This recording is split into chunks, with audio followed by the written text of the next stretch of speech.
السلام عليكم، كي دايرين؟ لاباس عليكم؟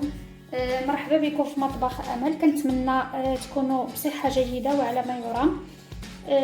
رجعت معكم اليوم، غادي نحضر معكم صيدار بالدجاج او بالصدر ديال الدجاج. دابا غادي نعطيكم المقادير وطريقه التحضير. غادي نحتاج لهاد الصيدار. اول حاجه الصدر ديال الدجاج قطعته قطع صغار على هذا الشكل. الكميه نتوما على حسب شحال ديال الصغار غتصايبوا، ولا على حسب شحال ديال الناس. وهنايا عندي الشعريه الصينيه من بعد ما درتها في الماء السخون، قطعتها بالمقص قطع صغارين.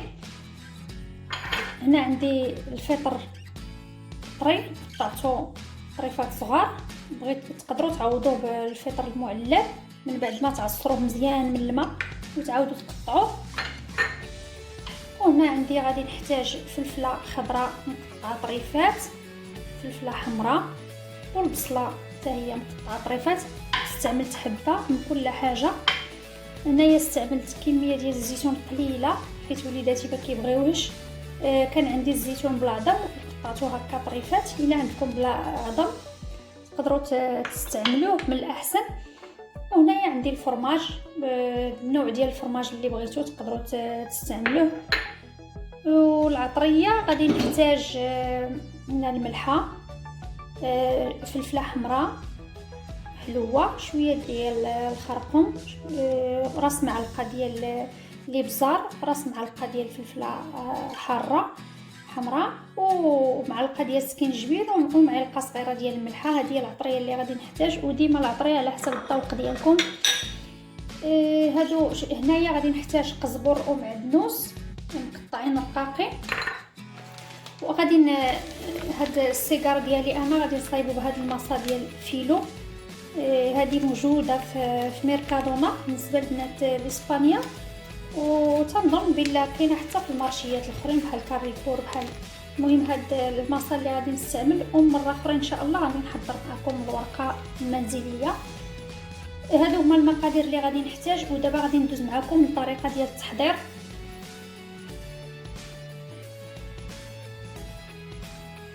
هنايا في مقلاة غادي نديرو النار متوسطه، وغادي نحتاج زيت الزيتون نسيت ما قلتها لكم. وغادي نحتاج شويه ديال الزعفران الحر. الا ما كاينش غادي تقدروا تستغناو عليه، ماشي بالضروره، من الاحسن ديروه الا ما كانش ماشي ضروري. هنا غادي نضيف قياس 2 معالق كبار ديال زيت الزيتون. يمكن لكم تعوضوها حتى بزيت المائده. وغادي نضيف البصله هنايا شحار،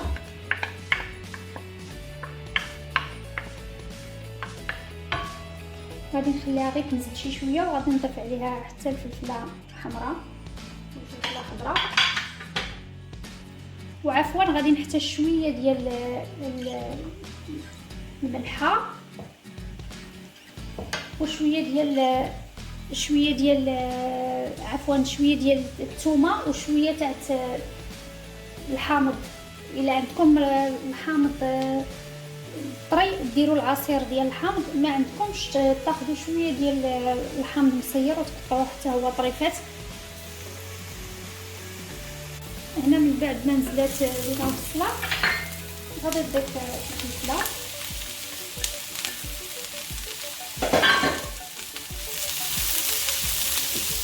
خلط واحد شويه.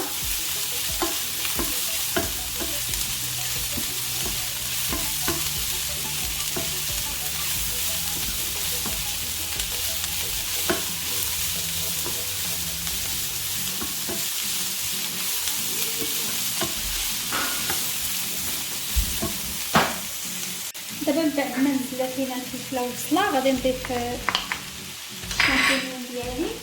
وهنا غادي نضيف الدجاج، حكيت عليه 3 الرز ديال الثومه. سمحوا لي قبيله ما عطيتهاش لكم في المقادير، نسيت.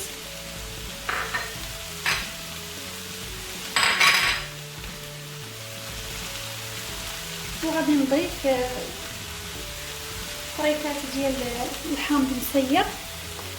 الا عندكم الحامض اخرى يمكن لكم تضيفوا شويه د العصير الحامض حتى هو.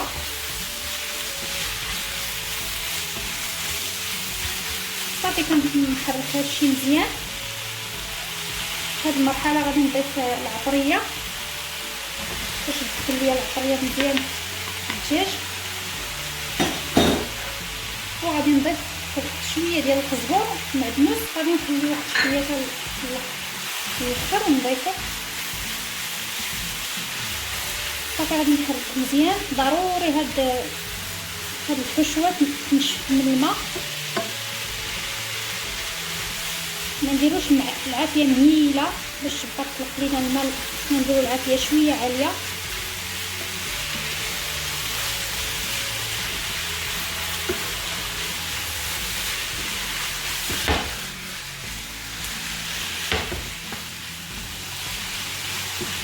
صافي نخليوها دابا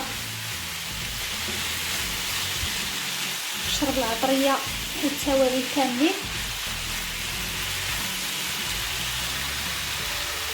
هنا من بعد ما نشفات الخضره ديالي من الماء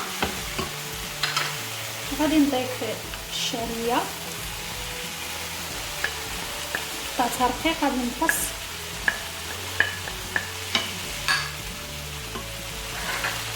غادي نضيف الزيتون، نضيف القزبر والعدنوس اللي تبقى ليا.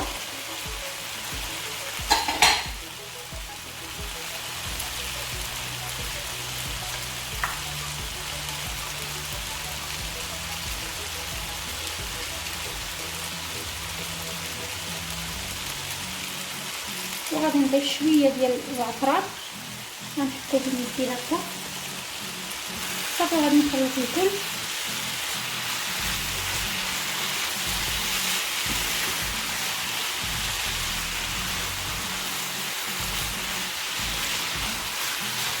غادي نخليها واحد 3 دقائق هكذا باش الشعريه تشرب حتى هي العطريه تزيد تنشف. هذا الخليط ضروري يكون ناشف من الماء، ما نخليوش فيه الماء.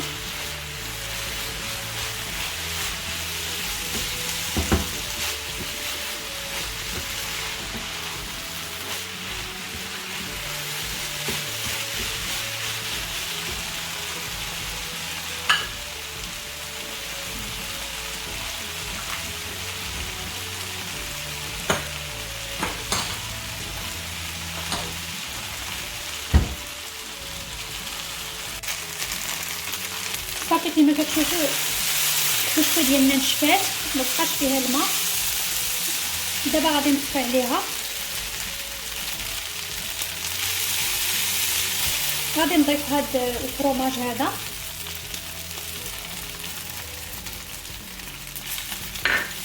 صافي نخلط شويه ونخليها تبرد. ندوزو للمرحله ديال التعمار ديال السيجار. هنا صافي خلينا الحشوه حتى بردات كما كتشوفوا معايا. ملي كتبرد الحشوه كناخذوا الفيلو ديالنا.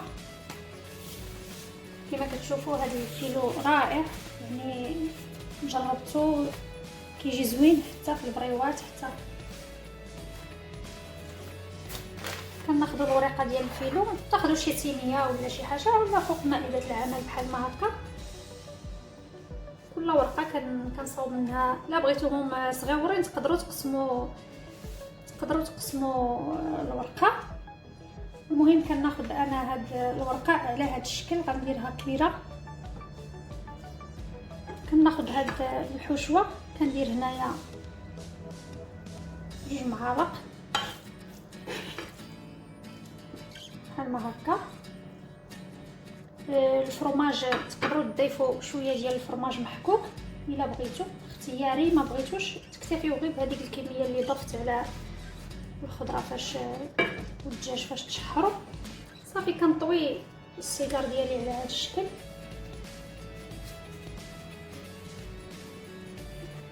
وكنلوي بحال ما هكا بهذه الطريقه.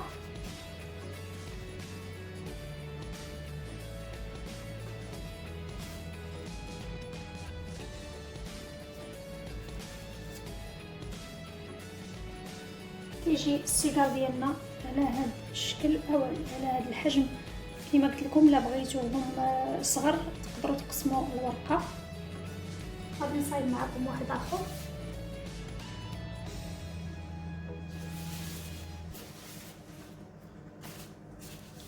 كناخذ الورقه ديالي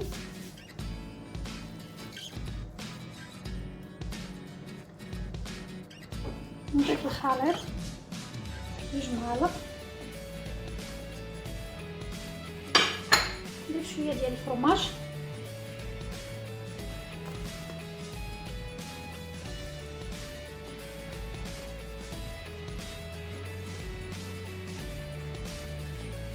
صافي كنلوي على هذا الشكل هذا. ديما خصنا نجيبو الجوانب هما هادو،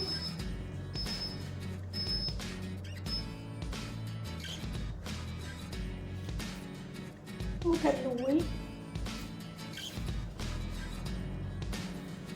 حتى تنحصل على هذا السيجار. صوب معكم واحد اخر. كنستمروا بهذه العمليه حتى تنكملوا الخليط ديالنا. بغيتو ديروهم على شكل بريوات ممكن ديروهم على نفس الحشوه، ديروهم على شكل بريوات.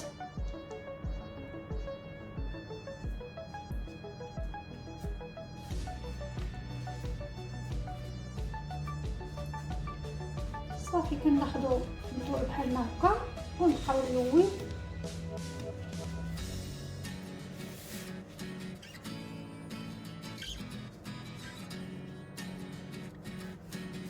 تنحصلوا على هذا السيجار. ناخذ واحد الطاوه ديال الفران، انا غادي نديرهم في الفران.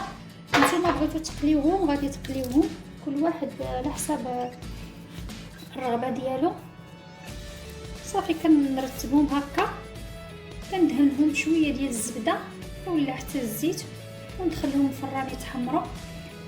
غادي تخليوني نستمر في التعمار ديال السيجار حتى نحمرهم كاملين ونرجع نتلاقى معكم. كما كتشوفوا من بعد ما ساليت التعمار ديال السيجار ديالي كيعطيني هاد الكميه، يعني الكميه تاع الحشوه اللي صوبت والورقه اللي عندي هنايا واحد اخر. الا كنتو محتاجينه باش تستهلكوه غادي تطيبوهم كاملين، يا اما تقليوهم اولا ديروهم في الفران. كنتو باغيين تحتفظوا بهم في المجمد كتلويهم مزيان في هذا في البلاستيك الغذائي وديروهم في واحد البواطه، تسدوا عليهم مزيان باش ما تنشفش الورقه. ملي كتجبدوهم غير كدهنوهم بالزبده وديروهم في الفران اولا كتقليوهم في الزيت. بالنسبه لي انا دابا غادي ندخلهم الفران، غادي ناخذ شويه ديال الزبده بدرجه حراره المطبخ اولا نكون ذوبتها الا كانت عندي بالثلاجه ندوبها شويه. وعلى فكره انا ما سديتش السيجار لا بالعجينه ولا بالدقيق ولا بالبيض ولا حتى حاجه، كنحطو هكا يعني الجهه اللي كنسد منها السيجار غير كنحطها فوق اللاطه. من بعد ملي كيتحمر راه كيلصق ما كيتفتحش معايا السيجار. صافي دابا غادي ندهنهم مزيان بالزبده. كنتمنى نكون وصلت لكم الفكره والنصائح كامله مزيان. غادي ندهنهم وغادي ندخلهم الفران غادي نكون شعلته ويكون سخون، ما نديرش ليهم العافيه بزاف، 180 درجه اولا 160 على حسب الفران اللي عندكم. صافي كندخلهم الفران، ملي كيتحمروا معايا نرجع نتلاقى معكم. كيجيو رائعين البنات. هاد الحشوه هذه الصراحه كتجي زوينه. على فكره اللي بغات تضيف شويه ديال الصوجه في الخليط اللي صوبته قبيله يمكن ليها تضيفها، يعني على حساب عاوتاني الذوق ديال الانسان وعلى حساب الناس اللي في الدار شنو كياكلوا ليك وشنو ما كياكلوش. دائما كنحاولوا نرضيو الجميع. صافي غادي تخليوني دابا ندخل السيجار ديالي الفران ونرجع نتلاقى معكم من بعد ما كيوجد. من بعد ما طيبنا السيجار كنحصلوا على هذه النتيجه، كيجي محمر دابا غادي ندوز نديرو في طبق التقديم، وغادي نوريكم النتيجه النهائيه ديال هذا السيجار، طريقه التقديم ديالو وطريقه ديال التزيين ديال الطبق التقديم. الطبق ديالنا من بعد ما زيناه بهذا الشكل كيجي رائع البنات. كنتمنى تجربوا هذا السيجار، كيجي مقرمش.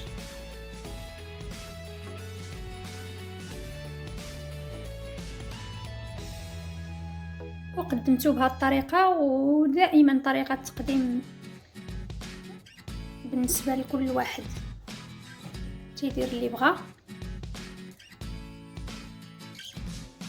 الى عجبتكم الوصفه ديال اليوم ديروا ليها جيم وتابوناو، وما تنساوش تخليو لي تعليق وتفعلوا الجرس باش توصلوا بالجديد.